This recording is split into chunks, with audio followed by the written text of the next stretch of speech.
Hello guys, তো আজকে দেখো রেহান কি কাণ্ড করলো। বিড়ালের বাচ্চাকে দেখো সঙ্গে নিয়ে ঘরে চলে এসেছে।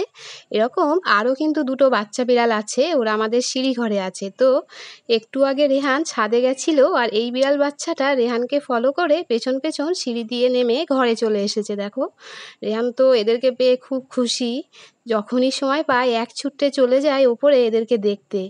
আর ওই তিনটে বাচ্চার মধ্যে এই বিড়াল বাচ্চাটা রেহানের ভক্ত হয়ে গেছে, দেখেই বুঝতে পারছো। রেহানকে দেখলেই পিছু নেয় আর একা একা সিঁড়ি দিয়ে নেমে চলে আসে। আর আজ দেখো তোমরা সোজা ঘরে চলে এসেছে রেহানকে ফলো করে। এইভাবে ধরছে, একটু ভয় পায় না। ছেড়ে দাও। আবার জ্যান্ত হয়ে গেছে, অজ্ঞান হয়ে গিয়েছিল। কি হয়েছে?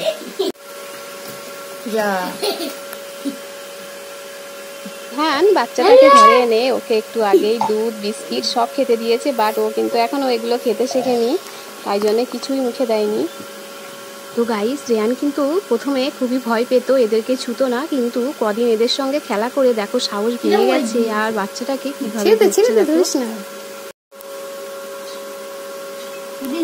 ঢুকিস না মাইস মাইস না খালি দরজা তো খোলা আছে।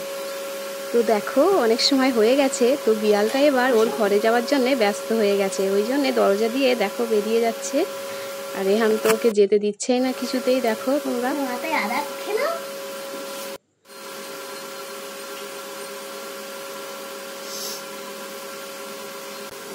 দেখো কত আবার ধরে নিয়ে এসেছে ওকে।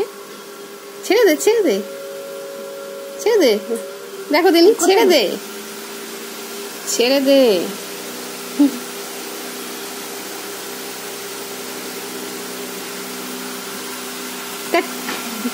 হাতে সাবান দিতে হবে ভালো করে। বিড়ালের বাচ্চাটা পালিয়ে যাবে বলে রেহান দেখো এবার দরজা আটকে দিল।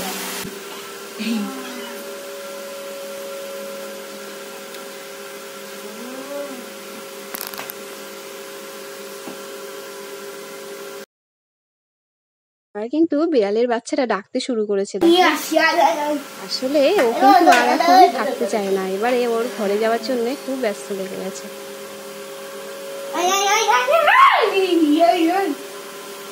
গাইস, শেষমেশ রেহানও বুঝে গেছে যে একে আর রাখা যাবে না, তো দেখো নিজেই গিয়ে দিয়ে আসলো ওর বাসায়। তো ভিডিওটি ভালো লাগলে প্লিজ একটা লাইক করো, সাবস্ক্রাইব করো।